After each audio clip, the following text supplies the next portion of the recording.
நேற்று சாயங்காலம் பார்த்தீங்கன்னா, நான் வந்து சும்மா உட்காந்துருந்தேன். என்னடா செய்யலான்னு யோசிக்கிறப்ப தான் தட்டாம்பயிறு ஞாபகம் வந்துச்சு. ஸோ அதை எடுத்து பார்க்கலாம். அது எவ்வளோ தூரம் விளைஞ்சிருக்குன்னு தெரியல. ஸோ எடுத்து பார்க்கலான்னு பார்த்தா, அதில் எறும்பு நெறைய இருந்துச்சு. சரி அதை ஓப்பன் பண்ணி சாப்பிட்டு பார்க்கலாம் அப்படின்ட்டு ஓப்பன் பண்ணேன். பார்த்தா அதில் ஒரு எத்தனை பீஸு கிட்டத்தட்ட 20 பீஸ் இருக்கும்னு நினைக்கிறேன். நான் 10 பீஸ் எடுத்தேன்.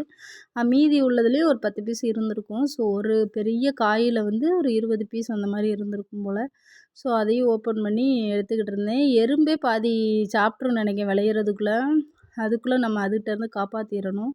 அதுக்கப்புறம் பார்த்திங்கன்னா, இது பார்க்கவே ரொம்ப அழகா இருந்துச்சு. சின்ன வயசில் நாங்கள் வயல்லலாம் நெறைய இந்த மாரி எடுத்து சாப்பிட்ருக்கேன். ஸோ அழகா இருக்குல்ல பார்க்கவே. அதுக்கப்புறம் ஈவினிங் வந்து இன்றைக்கி திடப்படத்தில் நடந்துச்சு கோயில்ல. ஸோ அதுக்கு போயிருந்தேன்.